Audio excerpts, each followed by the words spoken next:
Hello everyone, आप सभी लोगों का स्वागत है हमारे channel learn education with JB 11th के ऊपर।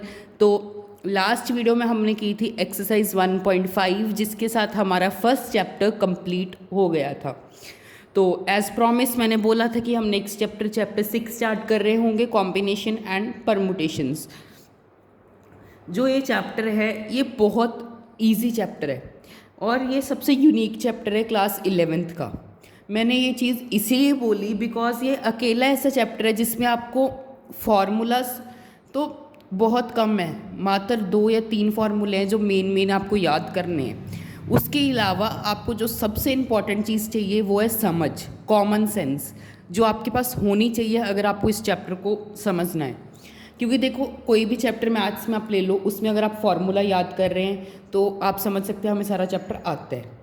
लेकिन ये अकेला ऐसा चैप्टर है जिसमें आपको फार्मूला के साथ आपकी अंडरस्टैंडिंग, कॉमन सेंस होनी चाहिए। तो अगर आपको इस चैप्टर को समझना है तो सबसे पहले तो आप अपनी कॉमन सेंस अपने पास लेकर आइए, एक समझ लेकर आइए कि क्या क्या क्या चीज़ कैसे होती है। तो अगर हम एक छोटा सा इंट्रोडक्शन देखें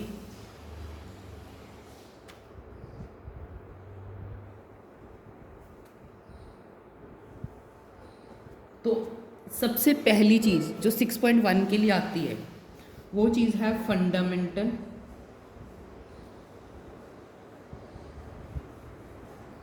प्रिंसिपल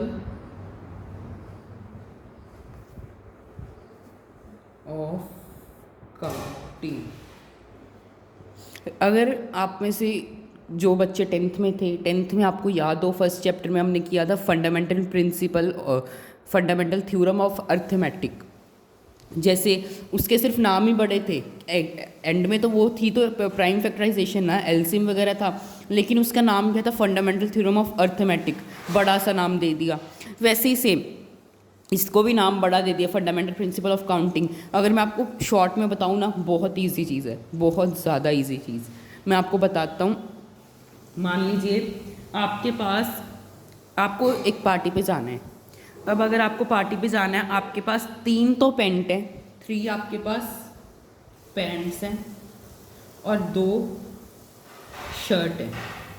अब आप कितने तरीक़ों में तैयार हो सकते हो, कितने वेज होंगे कि आप तैयार होकर उस पार्टी में अलग अलग ड्रेसेस कॉम्बिनेशन लगा के आप किस किस तरह से उस पार्टी में जाओगे। तो वही चीज़ हमारी फंडामेंटल प्रिंसिपल ऑफ काउंटिंग बोलती है। कैसे? मान लीजिए हमारे पास एक पेंट ये रही, एक पेंट ये रही, एक पेंट ये रही। इसको मैंने ऐसे शो कर दिया, इसको मैंने ऐसे। हमारे पास वो भी थी शर्ट को मैंने y से रिप्रेजेंट कर दिया, y1 y2। अब कैसे कैसे तैयार हो जाएगा? सबसे पहले हम मान लेते हैं हमने फर्स्ट शर्ट डाल ली और फर्स्ट पेंट डाल ली और फर्स्ट ही शर्ट डाल ली। मान लो आपको नहीं सही आया, आपने फर्स्ट पेंट उठा ली और दूसरी शर्ट बना ली, एक ये कॉम्बिनेशन हो गया। इसके अलावा क्या कोई पेंट का इन शर्ट से कॉम्बिनेशन बन सकता है? नहीं बन सकता, इट इज़ इम्पॉसिबल। अब आपने सेकंड पेंट उठाई और फर्स्ट शर्ट उठा ली। अब आपको ये भी पसंद नहीं आया, आपने बोला चलो सेकंड शर्ट उठा के देखते हैं, तो आपने फिर से क्या किया, सेकंड पेंट उठा ली और सेकंड ही शर्ट उठा ली। ये भी आपको पसंद नहीं आया, आपने चलो बोला थर्ड शर्ट उठा लेते हैं और थर्ड पेंट उठा लेते हैं और फर्स्ट शर्ट उठा लेते हैं। ये भी आपको पसंद नहीं आया, फिर आपने बोला चलो थर्ड पेंट को सेम ही रखते हैं लेकिन शर्ट चेंज कर देते हैं। क्या इन 6 के अलावा क्या कोई और कॉम्बिनेशन या कोई और आप कपड़े डाल सकते हो? अगर मैं आपको सिर्फ 3 पेंट और 2 शर्ट दूँ, क्या इनके अलावा कोई भी कॉम्बिनेशन या कोई भी शर्ट पेंट आप डाल सकते हो? It is impossible. यही चीज़ हमारी फंडामेंटल प्रिंसिपल ऑफ काउंटिंग बोलती है। मतलब जब भी आपको हम उसकी, अगर मैं आपको डेफिनेशन की बात करें, मान लीजिए आपके पास 3 पेंट थी, 2 शर्ट थी। अब आपके पास कितने वो पॉसिबल है, आउटकम्स कितने पॉसिबल है कि आप कितनी बार उन शर्ट्स और पेंट्स को वेयर कर सकते हो? आपके पास सिर्फ 6 ही हैं, 6 वेज है जिसके अंदर आप अपने आप को तैयार कर सकते हो। 6 ही वेज के अंदर आपने तैयार कर लिया। ये 6 वेज के अलावा आपके पास कोई भी आउटकम पॉसिबल नहीं है। तो जो हमारा फंडामेंटल प्रिंसिपल ऑफ काउंटिंग बोलता है, if an event can occur in m different ways. मान लीजिए इसको हमने बोल दिया m, वेज, इसको हमने बोल दिया एन वेज। डेफिनेशन पढ़ना, if an event can occur in different ways following which another event can occur in n different ways, then the total number of occurrence of the event is in given order m into n। मतलब simple book से नहीं पढ़ेंगे, अब हम अपनी definition बनाते हैं कि मान लीजिए कोई इवेंट m वेज में भी हो रहा है, एक सेकेंड इवेंट n वेज में हो रहा है, तो उसके जो टोटल आउटकम्स हैं, टोटल पॉसिबल आउटकम्स है, वो हम कैसे कैलकुलेट करेंगे। उसके लिए इस थ्योरम ने हमें एक फॉर्मूला दिया जिसे हम बोलते हैं m इंटू एन वेज। जो m है वो बात कर रहा है हमारा ये पेंट्स की, जो n है वो बात कर रहा है हमारा शर्ट्स की। मतलब कि मान लीजिए कोई इवेंट m वेज में आ रहा है, सेकेंड इवेंट n वेज में आ रहा है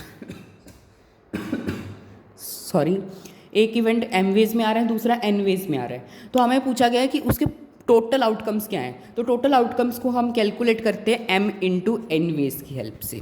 तो अगर हम इसके सिंपल 3 पेंट थी तो m की वैल्यू 3 रख दी, n कितने थे, 2 थे, हमने 2 पुट कर दी, मल्टीप्लाई करोगे 6, यही आपके 6 टोटल आउटकम्स थे। जो मैंने बस बढ़ा चढ़ाकर 2 मिनट 3 मिनट लगाकर लिखा, उसको हम 1 सेकेंड में कैलकुलेट कर सकते हैं फंडामेंटल प्रिंसिपल ऑफ काउंटिंग की हेल्प से। आई होप सभी को क्लियर हुआ कि क्या बोलता है। ये बोलता है कि अगर कोई इवेंट m डिफरेंट वेज में भी हो रहा है, फिर एक इवेंट n डिफरेंट वेज में हो रहा है, और हमें टोटल आउटकम्स निकालने हैं, तो उसका फॉर्मूला है m इंटू एन। उसको आप मल्टीप्लाई कर दो, आपके पास आ जाएगा। समझ आया सभी को? आई होप सभी को क्लियर होगा। तो ऐसे ही एक NCERT के अंदर एक एग्जाम्पल गिवन है, ये वाली टी शर्ट्स वाली, टी शर्ट्स हो गई, बैग्स रिलेटेड हो गई, ये आप एग्जाम्पल्स एक बार पढ़ लेना, काफ़ी अच्छे एग्जाम्पल्स हैं, आपको समझ आ जाएगा। अब इसी के साथ अगर हम आगे बढ़ें तो हमारे पास डायरेक्ट एक्सरसाइज 6.1 आती है। इसमें 2-3 बहुत अच्छे सम्स गिवन है, अब वो ट्राई करते हैं। तो फर्स्ट क्वेश्चन में देखें तो इन्होंने पूछा है how many 3 digit numbers can be formed from the digit 1 2 3 4 5 assuming that.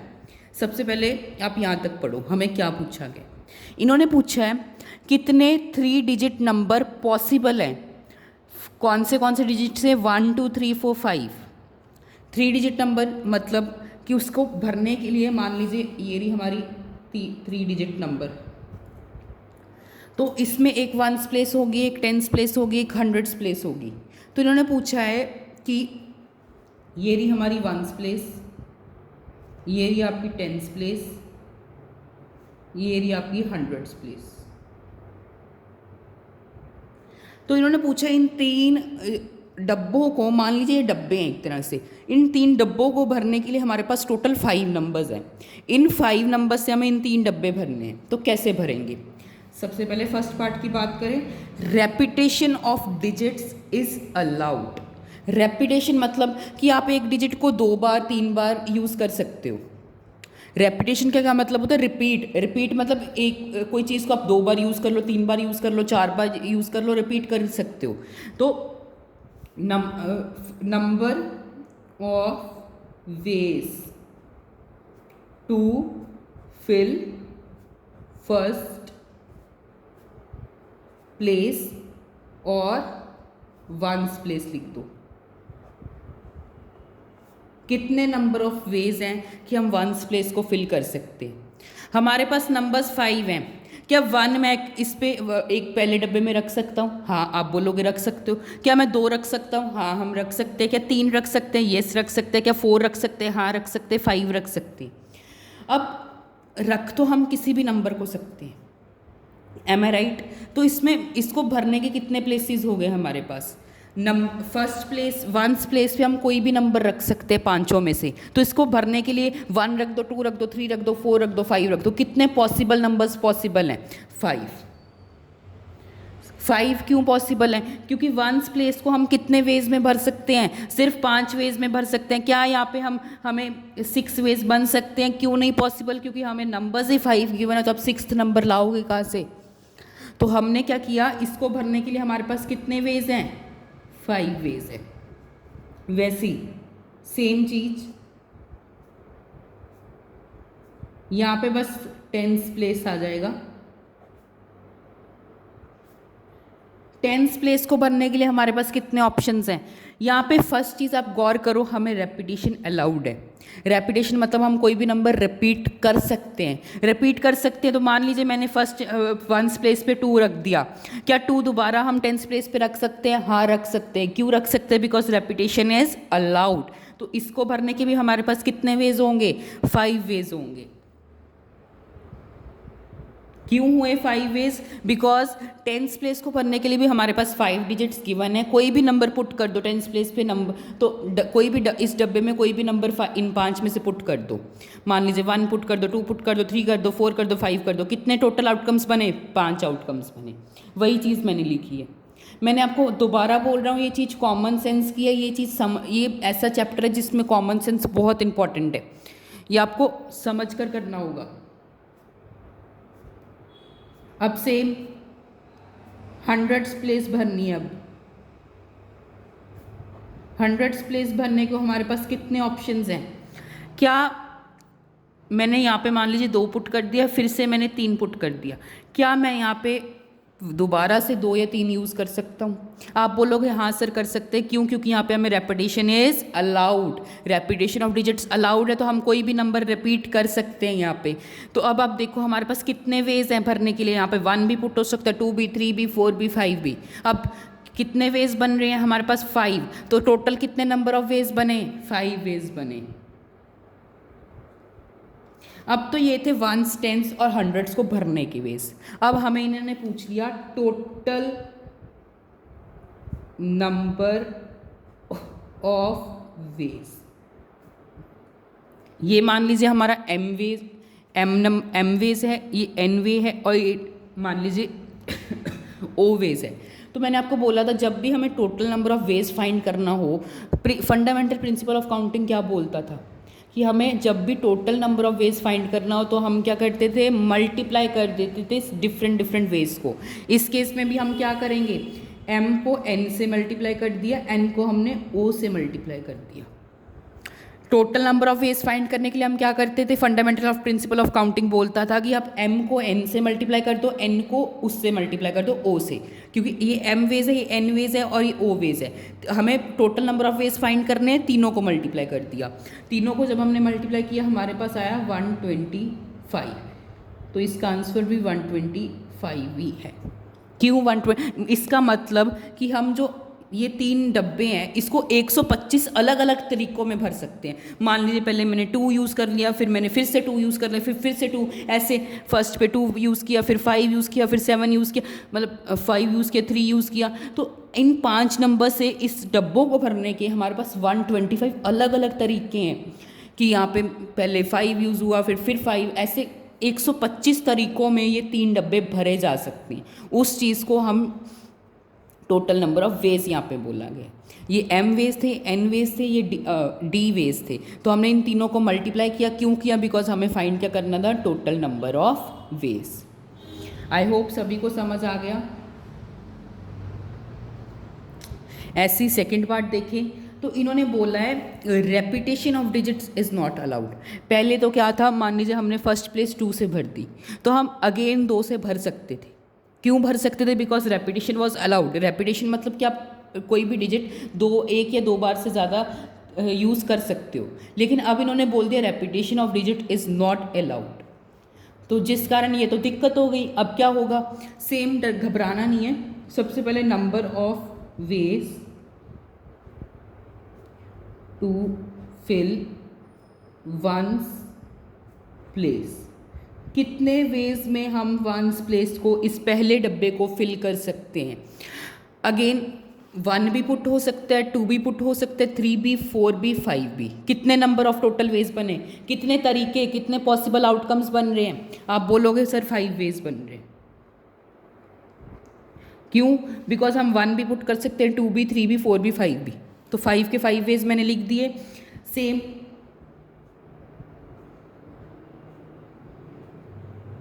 यहाँ पे अब टेंस प्लेस आ गई।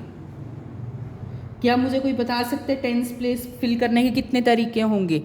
क्योंकि मान लीजिए हमने फर्स्ट डब्बे में 1 रख दिया, अब बताओ इसके कितने आउटकम्स, कितने पॉसिबल आउटकम्स हैं। रेपिटेशन नहीं अलाउड है, 1 एक बार फिल हो गया, 1 मैंने हाइड कर लिया, कितने वेज बने 1 2 3 4, कितने वेज बने 4 वेज। 4 वेज इसीलिए बने बिकॉज यहाँ पे repetition of digit is not allowed. Digits हम रिपीट नहीं कर सकते, एक डिजिट अगर एक बार यूज़ हो गया तो वो बस यूज़ हो गया।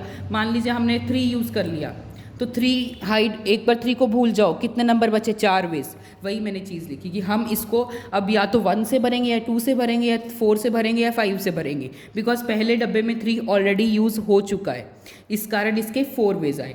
ऐसे ही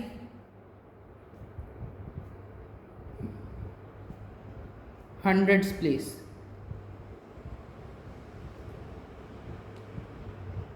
अब इनमें से 2 डिजिट्स यूज़ हो गए, मान लीजिए 3 और 1 और 3 यूज़ हो गया, तो कितने बच रहे हैं हमारे पास, एक तो 4 और 5 बच रहे हैं, एक 2 बच रहा है। कितने नंबर ऑफ वेज बचे 3 वेज, क्योंकि पहले डब्बे में 1 हो गया, दूसरे में 3 हो गया। अब कितने बच रहे थे 3 वेज, या तो आप 2 पुट करोगे या 4 पुट करोगे या 5 पुट करोगे। ऐसा तो है नहीं है कि आप 1 अगेन यूज़ कर दोगे, because repetition of digits allowed नहीं है।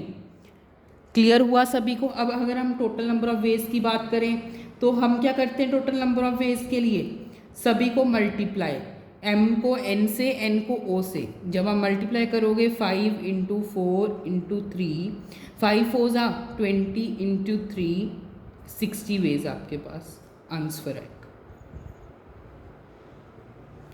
इसका मतलब कि ये 3 डब्बों को हम 60 अलग अलग तरीक़ों से भर सकते हैं जब repetition of digit is not allowed. अगर रेपिटेशन ऑफ डिजिट अलाउड थी तो 125 वेज थे, जब repetition of digits not allowed कर दी तो 60 ही वेज बचे हमारे पास।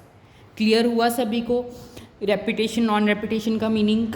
इसी के साथ हम बढ़ते हैं हमारे सेकेंड क्वेश्चन की तरफ।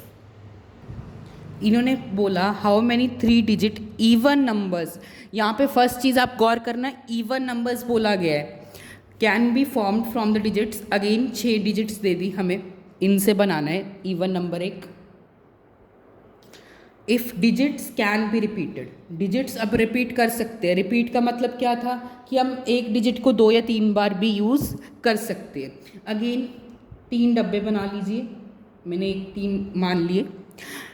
अब उस केस में क्या था कि उन्होंने सिंपल बोला था 3 डिजिट नंबर बनाना है, लेकिन इसमें इन्होंने कंडीशन दे दी even numbers, even numbers condition दे दी। जब भी कहीं आप इवन नंबर्स पढ़ लो, ऑड नंबर्स पढ़ लो, तो आपको क्या करना है, क्वेश्चन को पीछे से सॉल्व करना है, पीछे से सॉल्व करेंगे। क्यों करेंगे, इवन नंबर की क्या कंडीशन होती है, इवन नंबर मतलब जिसका लास्ट डिजिट क्या होना चाहिए, इवन होना चाहिए। इवन मतलब 2 4 6 8 होना चाहिए। ऐसा नंबर जिसका लास्ट डिजिट 2 4 6 8 या 0 होगा, वो नंबर क्या होगा, इवन नंबर कहलाएगा। अगर आप यहाँ पे 3 पुट कर रहे हो, 1 पुट कर रहे हो, 5 पुट कर रहे हो, तो क्या ये नंबर इवन बनेगा, नहीं बनेगा, जिस कारण हम इसको लास्ट से सॉल्व करना स्टार्ट करेंगे। तो हम लिखेंगे number of ways to fill hundreds place. कितने वेज पॉसिबल हैं सॉरी हमारे पास इवन नंबर्स कितने हैं, 2 4 और 6। तो लास्ट डिजिट को भरने के लिए हमारे पास कितने ऑप्शंस हैं, 3 ऑप्शंस है। क्यों, अगर आप 1 पुट करोगे तो इवन नंबर नहीं होगा, 3 पुट करोगे नहीं होगा, 5 पुट करोगे नहीं होगा। क्या 2 पे ये इवन नंबर बन सकते हैं, हाँ बन सकते हैं। क्या 4 पे इवन नंबर बन सकते हैं, हाँ बन सकते हैं। क्या 6 पे बन सकते हैं, तो बन सकते हैं। तो कितने वेज हुए, 3 वेज हुए। क्यों 3 वेज हुए, बिकॉज इवन नंबर चाहिए था हमें, लास्ट डिजिट को इवन से भरना होगा। इवन डिजिट सिर्फ 3 थे, उससे 3 ही वेज बने। अब ऐसे ही अगर हम 10th प्लेस को देखें, अब 10th प्लेस पे कोई वो नहीं, झंझट नहीं है, आप कुछ भी पुट कर दो इन 6 में से, चाहे 1 पुट कर दो, 2 कर दो, 3 कर दो, 4 कर दो, 5 कर दो, 6 कर दो, कोई भी पुट कर दो, क्योंकि हमें रेपिटेशन अलाउड है। इसलिए मान लीजिए हमने यहाँ पे 2 4 6, या इसको भरने के लिए कितने प्लेसेस थे, या तो आप 2 पुट करोगे या 4 पुट करोगे या 6 पुट करोगे। इसको भरने के लिए तो हमारे पास कोई भी ऑप्शन है ना, चाहे आप यहाँ से 2 4 6 अगेन यहाँ पे पुट कर दो, चाहे आप 1 3 5 पुट कर दो, तो कितने वेज बने, 6 वेज बने। क्योंकि repetition of digits was allowed, तो यहाँ पे कोई भी नंबर पुट कर सकते हैं, चाहे 1 2 3 4 5 6 कुछ भी। सेम वंस प्लेस को भरने के लिए कितने वेज बनेंगे?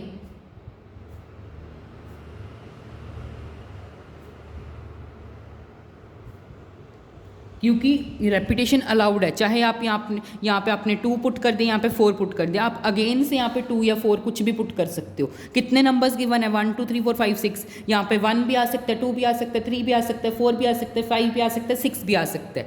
इट मीन्स कोई भी नंबर आ सकता है। तो इसके कितने वेज बनेंगे? 6 वेज बनेंगे। तो अब इसके हम टोटल नंबर ऑफ वेज निकालें। मैंने आपको बोला था जब भी आपको total number of veg paper में लिखो तो आप क्या करोगे, जितने आपके पॉसिबल वेज हैं उन सभी को मल्टीप्लाई कर दो। मल्टीप्लाई कर दो 2 इंटू 6 इंटू 6। जब इसको आप मल्टीप्लाई करोगे 36 इंटू 2, सॉरी यहाँ पे 3 है ना, सो ये 3 होगा, 6 3 ज़ा 18, हाँ 108। तो इसका आंसर कितना आ रहा है? 108 वेज। तो इसके कितने वेज पॉसिबल हैं कि इसको इन 3 डब्बों को हम 108 अलग अलग तरीक़ों से भर सकते हैं, जिसमें लास्ट नंबर हमारा इवन होगा, या तो 2 होगा या 4 होगा या 6 होगा। आई होप सभी को समझ आया। अब हम बढ़ते हैं हमारे थर्ड क्वेश्चन की तरफ।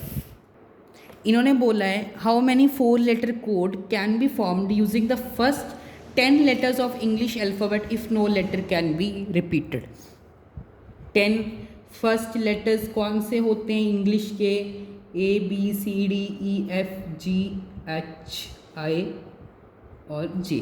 तो ये 10 पहले लेटर्स है। इससे हमें कितने डब्बे भरने हैं? हमें मान लीजिए एक डब्बा ये रहा, एक डब्बा ये रहा, एक डब्बा ये रहा और एक डब्बा ये रहा। 4 डब्बे हमें भरने हैं इन 10 लेटर से। और इन्होंने कंडीशन लगा दी कि कोई भी लेटर रिपीट नहीं करेगा। रिपीट नहीं करेगा मतलब मान लीजिए ए यहाँ पे भर दिया, तो ए इसके बाद इन 3 डब्बों में मैं कहीं भी भर नहीं सकता। अगर मैंने ई यहाँ पे यूज़ कर लिया तो इन 3 डब्बों में ई कभी भी यूज़ नहीं कर सकता। समझ रहे हैं? तो हम मान लेते हैं अब फर्स्ट डब्बे को भरने के कितने वेज होंगे? नंबर ऑफ वेज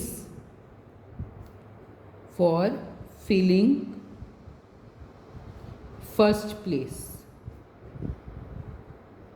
तो फर्स्ट इस पहले डब्बे में कितने वेज हैं इसको भरने के? या तो मैं ए पुट कर दूँ, बी पुट कर दूँ, सी कर दूँ, डी कर दूँ, ई कर दूँ, एफ कर दूँ, जी कर दूँ, एच कर दूँ, आई कर दूँ, जे कर दूँ। सभी को ऐड किया, कितने वेज आए? 10 वेज। मतलब इस पहले डब्बे को मैं इन 10 में से किसी भी डिजिट से भर सकता हूँ। इन 10 में से किसी भी डिजिट को मैं पहले डब्बे में कर सकता हूँ। तो इसके कितने वेज बने? 10 वेज बने। अब सेम सेकंड प्लेस हो जाएगा बस। अब पहला डब्बा गया, अब सेकंड डब्बे पे आ जाओ। सेकंड डब्बे को भरने के कितने वो हैं पॉसिबल आउटकम्स हैं। अब यहाँ पे मान लीजिए मैंने डी पुट कर दिया। अब डी तो रिपीट नहीं कर सकते, अब डी को तो आपको भूलना होगा। अब आपके पास कितने डिजिट्स बचे? ABCEFGHIJ, मतलब 9 तरीके बचे। एक डिजिट तो यहाँ पे यूज़ हो गया ना, एक लेटर तो यहाँ पे यूज़ हो गया, रिपीट हम कर नहीं सकते। अब ऐसा तो है नहीं डी आपने यहाँ पे लिख दिया तो डी फिर से रिपीट कर देंगे, नहीं पॉसिबल, बिकॉज रेपिटेशन अलाउड ही नहीं है। इस कारण हमारे पास कितने वेज बचे इसको भरने के लिए? इस डब्बे को भरने के कितने तरीके हैं? तो 9 तरीके हैं। क्यों? बिकॉज एक डिजिट यहाँ पे, एक लेटर यहाँ पे यूज़ हो गया था। अब एक लेटर यूज़ हो गया, मान लीजिए कोई भी इनमें से यूज़ हो गया, तो हमारे पास कितने तरीके बच रहे हैं इस दूसरे डब्बे को भरने के? तो वो होंगे 9 तरीके।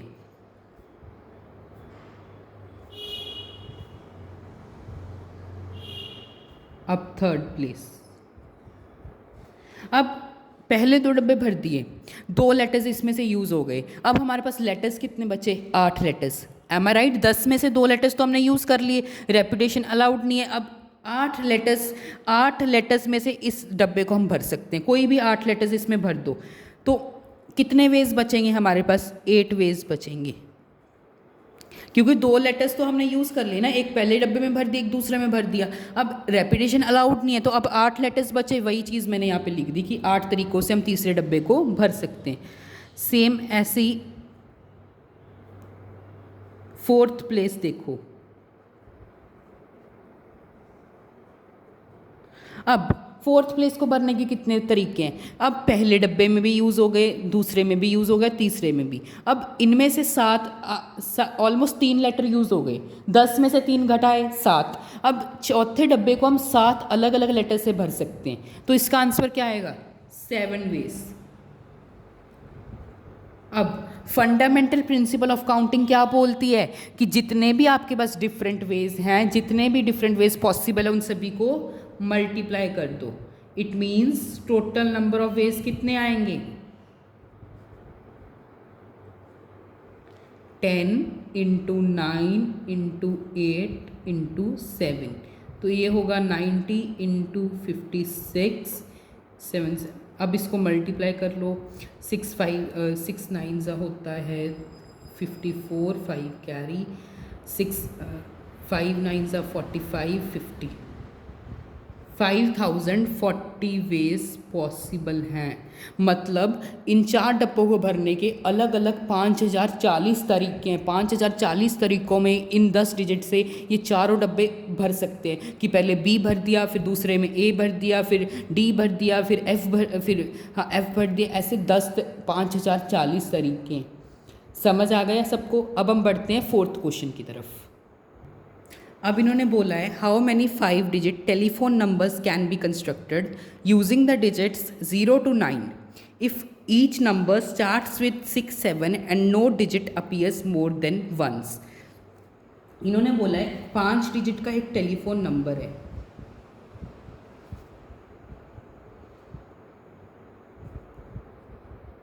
तो 5 डिजिट मैंने लिख दिए, मान लेते हैं ये 5 डब्बे हैं। अब कंडीशन बोली गई है, हमारे पास नंबर्स कौन से हैं? 0 to 9, तो इनको हम भर सकते हैं या तो 0 से या 1 से या 2 से या 3 से या 4 से या 5 से या 6 से या 7 से या 8 से या 9 से, ये डिजिट से भर सकते हैं। अब जो पहला नंबर है उसको तो इन्होंने फिक्स ही कर दिया कि वो 6 से स्टार्ट होगा। सेकंड डिजिट भी 7 है। हमारे पास भरने के लिए चीज़ें क्या हैं? सिर्फ 3 डब्बे हमें भरने हैं। 2 डब्बे हमें भरे भराए मिले हैं, मतलब 6 और 7 से ही नंबर स्टार्ट होगा। 6 और 7 तो फिक्स हैं, इनको तो हम चेंज कर ही नहीं सकते कि आप बोलो मैं तो यहाँ पे 8 पुट करूँगा, नहीं कर सकते, बिकॉज इन्होंने बोला है कि 6 7 से वो डिजिट क्या होना चाहिए? स्टार्ट होना चाहिए वो टेलीफोन नंबर। 6 7 फिक्स्ड है। 3 डब्बे हमें भरने हैं और no digit appear more than once. अब इन्होंने नॉट रेपिटेशन को बोल दिया कि no digit appear more than once. एक ही बात है कि हम कोई डिजिट रिपीट नहीं कर सकते। अब 6 और 7 तो यूज़ हो गए, तो 6 और 7 तो हटा ही दो। 6 और 7 तो हम यूज़ कर ही नहीं सकते। अब सबसे पहले टोटल नंबर ऑफ वेज देखो कितने, 1 2 3 4 5 6 7 8 9 और 10 थे। 10 में से 6 और 7 तो यूज़ हो गए। अब थर्ड बॉक्स है। थर्ड बॉक्स को भरने के लिए हमारे पास कितने वेज हैं? 6 और 7 हटा दिए बिकॉज रिपीटेशन अलाउड नहीं है, 8 वेज हैं। एम आई राइट? इसको भरने के हमारे पास कितने तरीके हैं? 8 वेज हैं। तो हम लिखेंगे number of ways to fill third digit of telephone number। तो कितने वेज हैं? 6 और 7 इसमें से यूज़ हो गए। हमारे पास 8 वेज है ना इसको भरने के लिए। 6 और 7 तो यहाँ पे यूज़ हो गए। थर्ड डब्बे को भरने के लिए हमारे पास 8 तरीके हैं, या तो 0 पुट कर दो, या 1 कर दो, 2 कर दो, 3 कर दो, 4 कर दो, 5 कर दो, 8 कर दो, 9 कर दो। सबको ऐड करोगे आपके पास 8 आएंगे। मतलब इसको 8 अलग अलग नंबर से हम फिल कर सकते हैं। तो इसका आंसर क्या आएगा? 8 वेज। सेम अब ये तो था थर्ड डिजिट, अब हम फिल करेंगे फोर्थ डिजिट। अब मान लीजिए मैंने यहाँ पे 1 कर दिया, 6 7 1 तो यूज़ हो गए। अब कितने नंबर्स बचे? 0 2 3 4 5 8 और 9। मतलब इस डब्बे को भरने के लिए हमारे पास 7 अलग अलग नंबर्स हैं, 7 अलग अलग वेज हैं। तो हमारे पास कितने वेज आ रहे हैं? 7 वेज आ रहे हैं। क्यों आ रहे हैं? बिकॉज 3 नंबर्स तो फिक्स हो गए थे, डिजिट रिपीट भी नहीं कर सकते। तो हमारे पास इस डब्बे को भरने के 7 अलग अलग वेज हैं। इन नंबर्स में से हम 7 कोई भी अलग अलग डिजिट्स इसमें पुट कर सकते हैं। सेम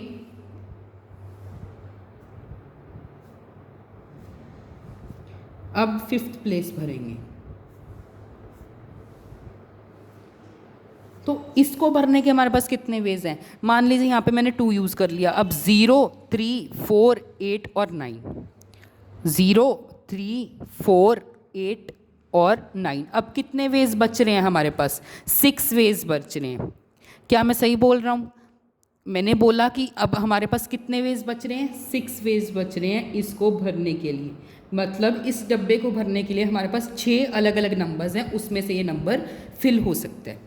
चीज़ आपको समझ आई? कॉमन सेंस थी कि थर्ड डिजिट हम 8 से भर सकते हैं, फिर हम 7 से, फिर हम 6 से।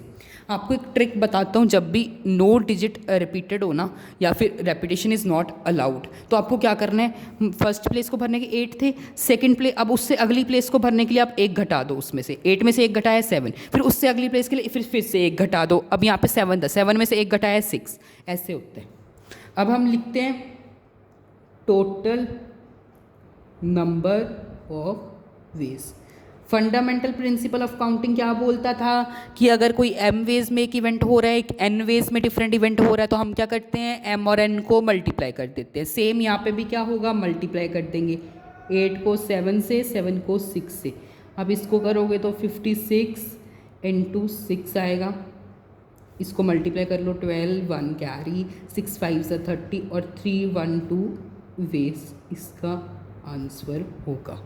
मतलब इन 3 डिजिट्स को हम 312 अलग अलग वेज में फिल कर सकते हैं। सभी को समझ आई? आई होप सभी को समझ आ गई होगी। अब हम बढ़ते हैं हमारे एक सेकंड 6 6 36 होता है ना, 3 कैरी, 6 5 से 30, तो ये एक्चुअली 3 3 6 वेज में आएगा, 3 1 6 में नहीं आएगा, बिकॉज 6 6 36, 3 कैरी, 6 5 से 30 और 33, सही है। 3 3 6 वेज में हम इन 3 डिजिट्स को भर सकते हैं। अब हम बढ़ते हैं हमारे 5th क्वेश्चन की तरफ। इन्होंने बोला एक कॉइन है, उसको हमने 3 बार टॉस किया। A coin is tossed 3 times and outcomes are recorded. Outcomes उसके हमने रिकॉर्ड कर लिए। अब how many possible outcomes are there? तो ये प्रोबेबिलिटी का क्वेश्चन है वैसे तो, बट इन्होंने इसमें डाल दिए, ईजी है। अब एक कॉइन है, मान लीजिए कॉइन के 2 हिस्से होते हैं, एक होता है हेड, दूसरा होता है टेल। एम आई राइट? एक हेड होगा, दूसरा टेल होगा। उसको हमने टॉस किया, ऐसे टॉस किया, तो वो या तो हेड आएगा या टेल आएगा। ये रहा हमारा हेड, ये रहा हमारा टेल। मान लीजिए फर्स्ट टाइम आया हेड, सेकेंड टाइम आया टेल, फिर टेल आया। तो ऐसे कितने आउटकम्स पॉसिबल हैं कि वो कॉइन कितने आउटकम्स देगा? मतलब या तो फर्स्ट का केस में हेड आएगा या टेल आएगा, फिर दूसरे केस में भी या तो हेड आएगा या टेल आएगा, फिर दूसरे केस में हेड आएगा या टेल आएगा। तो हम मान लेते हैं number of ways in first, या फिर आप यहाँ पे लिख लो number of outcomes in first toss. First toss में कितने आउटकम्स हैं? या तो मान लीजिए फर्स्ट आउटकम में हमारे पास हेड आया, या तो क्या आएगा? टेल आएगा। तो कितने आउटकम्स हो गए? 2 आउटकम्स हो गए। यहाँ पे आप आउटकम्स लिख लेना। सेम अब सेकंड टॉस है, तो कितने आएंगे? या तो हेड आएगा या टेल आएगा, या हेड आएगा या टेल आएगा। कितने आउटकम्स हुए? 2 आउटकम्स। अगेन थर्ड टॉस, कितने आउटकम्स है? या तो हेड आएगा या टेल आएगा। कितने बने? 2 आउटकम्स। अब टोटल नंबर ऑफ आउटकम्स, जब total number of outcomes calculate किया है, तो हमने यूज़ किया है फंडामेंटल प्रिंसिपल ऑफ काउंटिंग। वो क्या बोलता था? जितने भी m, n और जितने भी टाइप के डिफरेंट वेज हैं, उन सभी को मल्टीप्लाई कर दो। सेम 2 को 2 से मल्टीप्लाई कर देंगे, 2 को 2 से कर देंगे, क्योंकि m डिफरेंट वेज में हो रहा है, एक n में हो रहा है, एक o में हो रहा है। फंडामेंटल प्रिंसिपल ऑफ काउंटिंग बोलते हैं टोटल नंबर ऑफ आउटकम्स या टोटल नंबर ऑफ वेज निकालने, तो तीनों को मल्टीप्लाई कर दो। आप इसको मल्टीप्लाई करोगे तो आपके पास आंसर आएगा 8 सॉरी तो कितने आउटकम्स पॉसिबल हैं? 8। सेम प्रोबेबिलिटी में इसका एक फॉर्मूला भी होता है 2n, कि जितनी बार कॉइन को टॉस किया गया n की वैल्यू उतनी पुट कर दो। 2 क्या होता है? 8। वही चीज़ है, बस ये फंडामेंटल प्रिंसिपल ऑफ काउंटिंग की हेल्प से हमने सॉल्व किया। अब हम करते हैं हमारा 6th question. So given 5 flags of different colours, हमें 5 अलग अलग तरीके के फ्लैग्स गिवन है। How many different signals can be generated if each signal requires 2 flag, one below the other। तो इन्होंने बोला हमारे पास 5 फ्लैग्स है, उससे हमें 2 फ्लैग्स बनाने, एक सिग्नल बनाना है जो 2 फ्लैग रिक्वायर कर रहे हैं। तो एक बारी में कितने सिग्नल्स पॉसिबल है? 2 सिग्नल्स ही पॉसिबल है ना, क्योंकि फ्लैग्स कितने गिवन है? 5, एक सिग्नल 2 रिक्वायर कर रहे हैं। अब एक सेकेंड, 5 फ्लैग्स गिवन थे ना, उसमें से हमने यूज़ क्या कर लिए? 2 सिग्नल्स बना लिए। कैसे? एक सिग्नल 2 के अंडर आ रहा था। मान लीजिए हमारे पास एक ब्लैक कलर का फ्लैग था, एक ब्लू कलर का फ्लैग था, एक ग्रीन का, एक येलो का और एक रेड का। सिग्नल बनाने के लिए हमें पता है कि ब्लैक को ब्लू के नीचे रखना होगा या ब्लैक को ग्रीन के नीचे या कुछ भी ऐसे।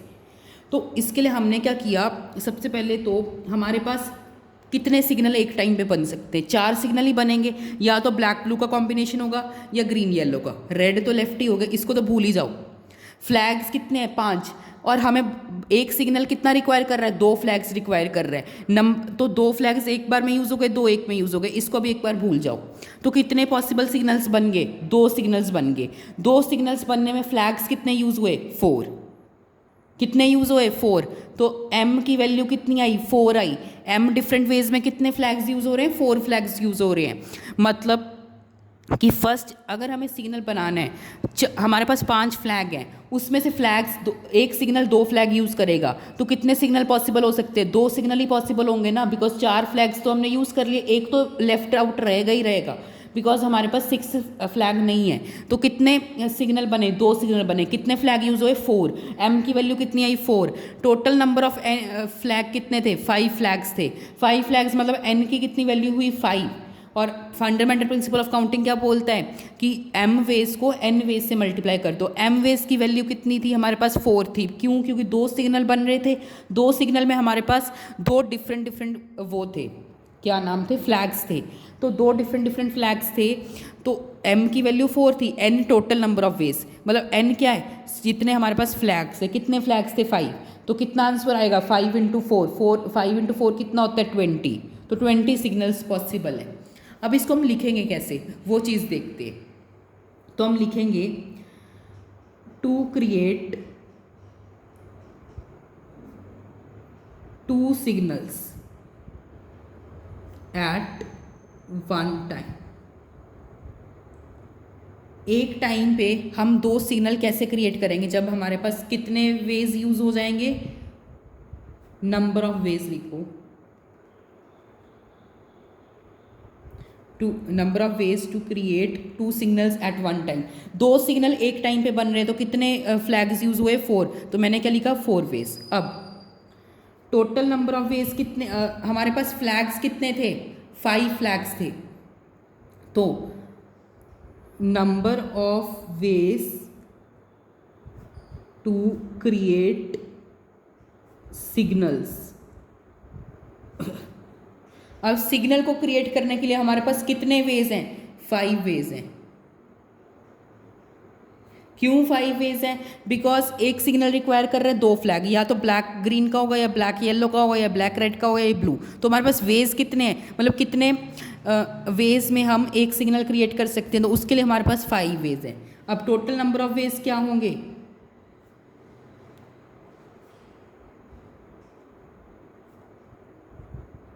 5 × 4, जो कि आंसर है 20 वेज। समझ आ गया सबको कि हमारे पास 2 सिग्नल एक टाइम पे बनेंगे तो कितने फ्लैग्स यूज़ हो रहे हैं? 4 फ्लैग्स यूज़ होंगे। अब टोटल नंबर ऑफ वेज कितने थे कि हमारे पास कितने फ्लैग सिग्नल बनाने के लिए कितने तरीके हैं? 5 तरीके हैं। तो टोटल नंबर ऑफ वेज के लिए 5 × 4 और 20 वेज। आई होप सभी को समझ आ गई एक्सरसाइज 5.6.1। तो हमने आज की वीडियो के थ्रू 6.1 भी कंप्लीट कर ली।